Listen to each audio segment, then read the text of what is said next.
Image थोड़ी सी यहाँ पर मिल जाती है। और चलिए अगले सेशन की हम शुरुआत करेंगे। उसके लिए मंच पर आमंत्रित करना चाहती हूँ मैं आर के जालान जी को, जो लेदर एक्सपोर्टर है। आप मंच पर आइए। और मैं साथ ही आमंत्रित करना चाहती हूँ मंच पर न्यू स्टेट उत्तर प्रदेश उत्तराखंड के ब्यूरो चीफ ऑफ आगरा और सीनियर रिपोर्टर हमारे चैनल के विनीत दुबे जी को, कि आप भी मंच पर आइए और आर के जालान जी का स्वागत करिए न्यूज नेशन एक्सीलेंस अवार्ड में, जहां आज उनसे बात होने जा रही है उद्योग जगत से जुड़ी हुई, जहां उनसे बात आज होगी इंडस्ट्री से जुड़ी हुई। कोविड का दंश हम सब लोगों ने झेला है, लेकिन कोविड से पहले देखिए क्या स्थिति थी, कोविड के बाद अब क्या स्थिति है और कितनी संभावनाएं हैं। उन तमाम बातों पर आर के जालान जी से बातचीत होगी। मैं मंच पर आमंत्रित करना चाह रही हूं मेरे सहयोगी शुभम त्रिपाठी को, कि आप मंच पर आए शुभम, और इस सेशन को आगे कंटिन्यू करें अपने सवालों के साथ। उद्योग जगत से जुड़ा हर एक सवाल इस मंच पर आज आप पूछें।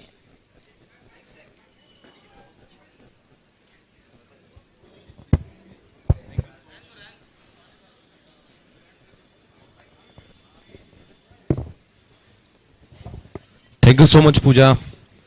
और हमारे साथ जैसा कि आप सभी को पता है आर के जालान साहब जुड़े हैं, लेदर एक्सपोर्ट के एक्सपोर्टर हैं और बहुत बड़े व्यापारी हैं। कानपुर को एक व्यापार के क्षेत्र में उन्होंने ऊंचाइयों पर पहुंचाया है। सर बहुत स्वागत है आपका न्यूज नेशन न्यूज स्टेट के इस कार्यक्रम में। ये चल रहा है, ये चल रहा है, ये चल रहा है। तो प्लीज आप सभी अपना स्थान ले लीजिए। बहुत स्वागत है सर आपका। और लगातार हम शिक्षा की बात करी, हमने स्वास्थ्य की बात की, सुरक्षा की बात की, व्यापार की भी बात की। कानपुर को अगर हम देखें तो चर्म उद्योग के लिए जाना जाता है, बुलंदियों पर पहुंचा है। यहां से इस उद्योग की अगर हम बात करें, क्या कुछ चेंजेस आए हैं वर्तमान समय की अगर हम बात करें और पहले के समय की बात करें? जैसा आप सभी चल रहा है सर, थोड़ा सा माइक ऊपर कर लीजिए। जैसा आप लोग सब जानते हैं कि एक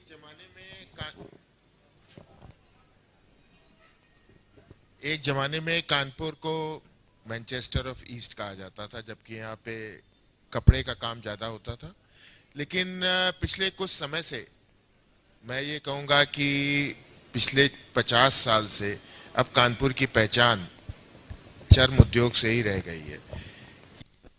ऐसे भी हुआ क्योंकि चर्म उद्योग नहीं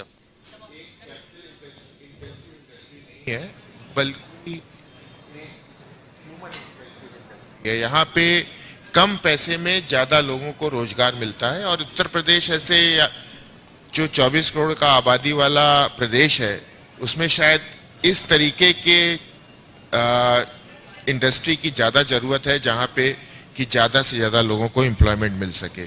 और इसी में हम लेदर इंडस्ट्री से काफी लोगों को एम्प्लॉयमेंट दे रहे हैं। कानपुर के अंदर अगर मैं कहूं तो करीब करीब 2 लाख से 2,20,000 लोग कानपुर में इस उद्योग से जुड़े हुए हैं। तो करीब करीब 10 लाख मतलब अगर परिवार की बात करें तो 10 लाख लोग इस उद्योग से जुड़े हैं, जो कि कानपुर की पूरी जनसंख्या का करीब 25% है। चूंकि व्यापार की बात करें और जीरो ट्रिलियन इकोनॉमी, इस शब्द का जिक्र बार बार हो रहा है, मुख्यमंत्री मंच से भी करते हैं, और उसमें ईस्ट के मैनचेस्टर का कितना योगदान रहता है? क्योंकि अब अगर हम देखें तो मिल जो है वो बहुत सी बंद हो गई, जो पहले एक पहचान हुआ करती थी कानपुर की, लेकिन चर्म उद्योग जो है वो अभी भी टॉप पर है। तो कानपुर उसमें कितना अपनी सहभागिता दिखाता है? देखिए कानपुर का मैं 2 आंकड़ों से आपसे बात करूंगा। टोटल हिंदुस्तान से एक्सपोर्ट चर्म उत्पादों का करीब लास्ट ईयर, क्योंकि मैं चर्म उत्पाद निर्यात परिषद का उपाध्यक्ष भी हूं ऑल इंडिया, तो करीब 45,000 करोड़ का था। और उसमें कानपुर का अभी जो प्रोविजनल फिगर है वो 8,000 करोड़ की है।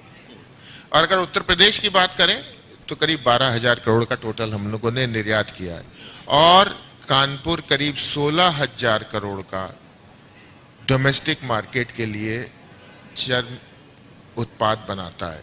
जब मैं कानपुर की बात कर रहा हूं तो उसमें कानपुर, उन्नाव, कानपुर देहात और कुछ हिस्सा हमीरपुर का भी शामिल है। हमीरपुर में भी चर्म उद्योग काफ़ी आगे है। तो हम यहाँ पे करीब 20 से 25% के बीच में टोटल भारतवर्ष के उत्पादन का प्रोड्यूस कर रहे हैं। और उसके अलावा यहाँ जितना इंडियनाइजेशन कर सकते हैं, जो एक प्रधानमंत्री कहते हैं ना, वोकल फॉर लोकल, तो उस तरफ हम बहुत आगे बढ़ चुके हैं इस उद्योग के अंदर। दूसरा जो यहाँ से कानपुर की एक और पहचान है चर्म उद्योग में, वो है हार्नेस और सैडलरी, घोड़े की साज। वो एक जीआई प्रोडक्ट है जिसको कि ज्योग्राफिकल इंडिकेशन मिला हुआ है। और हमारे करीब आज 180 भाइयों ने जीआई ऑलरेडी सर्टिफिकेशन ले रखा है, जबकि टोटल यहाँ पे करीब 360 लोग बनाते हैं। और हम ये प्रयासरत हैं कि किसी तरीके से हमारे करीब 250 से 300 का ये नंबर पहुँच जाए। तो ये स्थिति है। और आगे जाकर के हम लोग 1.4 बिलियन आदमी है हमारे देश में, 140 करोड़ जनता है।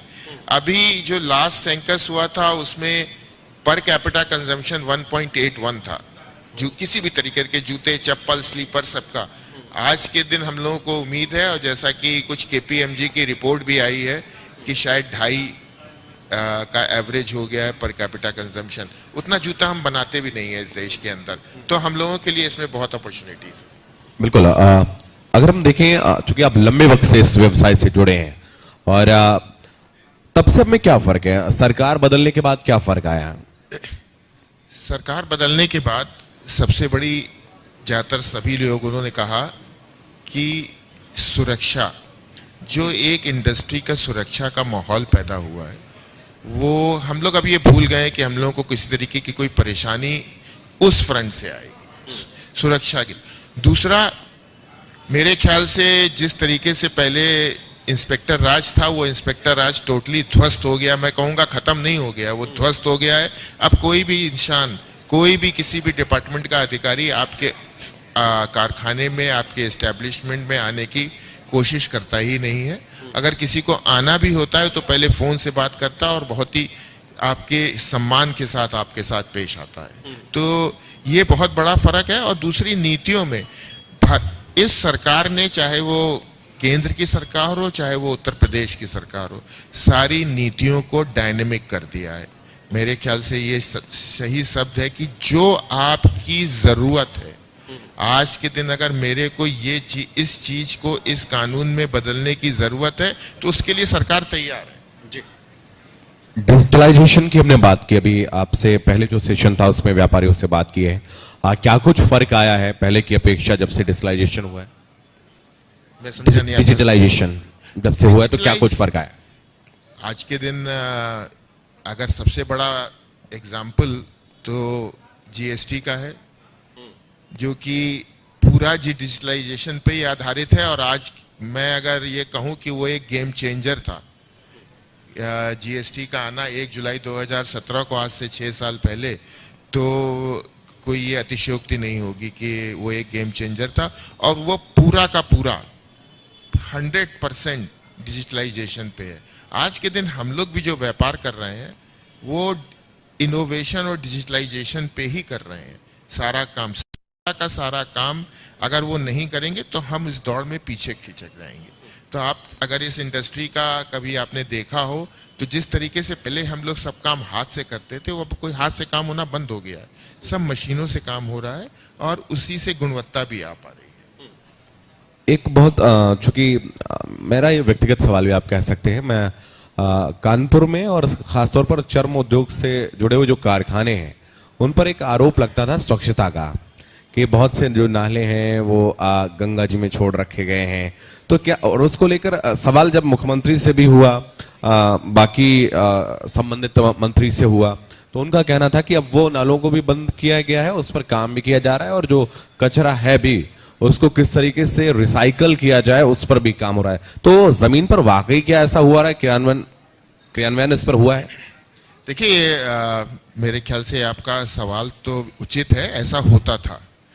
आज के दिन इंडस्ट्री भी जागरूक है। और दूसरी चीज शायद आपको, आपकी जानकारी में है कि नहीं है, आज से 2 साल पहले 27 नवंबर को यहीं कानपुर में प्रधानमंत्री ने ये अनाउंस किया था कि हमने यहाँ पे एक मेगा लेदर क्लस्टर रमाईपुर के ऊपर सैंक्शन किया है, और वो मेरे को पूरा विश्वास है कि 2 महीने के अंदर उस धरातल के ऊपर ये आ जाएगा मेगा लेदर क्लस्टर, जो कि एक सेल्फ कंटेन्ड क्लस्टर होगा, जिसमें कोई भी पानी बिना ट्रीट किए उस क्लस्टर के बाहर नहीं जाएगा। वो करीब 460-70 एकड़ के ऊपर बन रहा है, और इसको इन प्रिंसिपल अप्रूवल भारत सरकार एवं उत्तर प्रदेश सरकार दोनों से मिल चुकी है।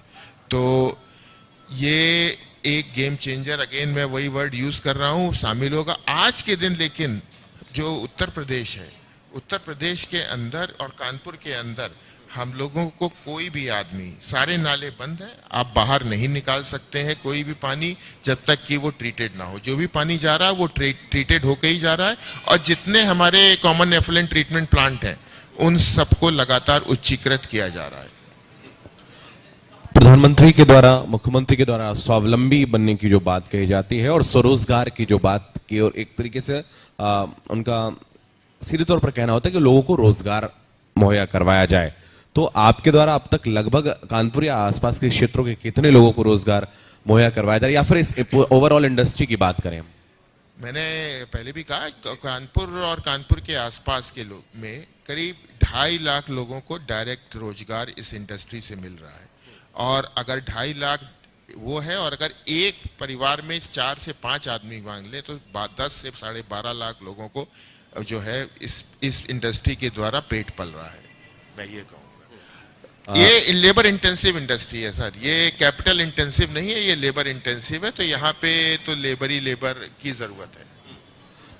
सरकार को कौन से कुछ आप ऐसा मानते हैं कि कुछ और बिंदु जिन पर काम करना भी आवश्यक है इस क्षेत्र में? सबसे ज्यादा सरकार को, जो मैंने भी सरकार से कही, उत्तर प्रदेश सरकार से रिक्वेस्ट किया है, क्योंकि ये लेबर इंटेंसिव इंडस्ट्री है।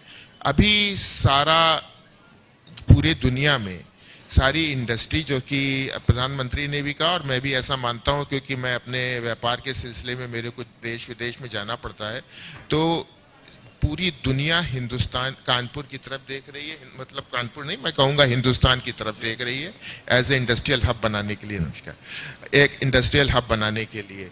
और अगर हिंदुस्तान की तरफ देख रही है, तो हम लोगों को, जो हम लोग ये जूते पहने हुए हैं कपड़े के, ये सारी इंडस्ट्री चाइना और वियतनाम से शिफ्ट होके हिंदुस्तान में आ रही है। इसकी काफ़ी तमिलनाडु में आ चुकी है, और हम लोग पूरा प्रयास कर रहे हैं कि हम लोग कानपुर में और कानपुर के आसपास के इलाके में इस इंडस्ट्री में कुछ जॉइंट वेंचर्स, बड़े जॉइंट वेंचर्स करें। चलिए, आपको बहुत शुभकामनाएं आप के उज्जवल भविष्य के लिए, और इस ओर और आप अच्छे तरीके से काम करें। Thank you so much sir, अपना कीमती वक्त देने के लिए। Thank you.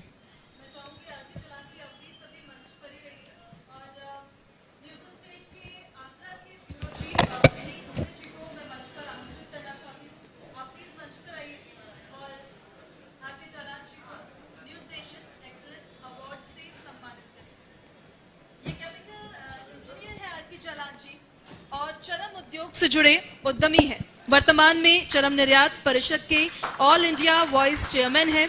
कई सामाजिक संगठनों से जुड़े हुए हैं और समाज के हित में निरंतर आप कार्य कर रहे हैं। हम देखिए अपने अगले पैनल की ओर आगे बढ़ेंगे। कानपुर को लेकर हम जिक्र कर रहे हैं, लेकिन थोड़े से वक्त में एक ब्रेक के लिए फिर से यहाँ पर रुक रहे हैं, जल्दी वापस लौट रहे हैं।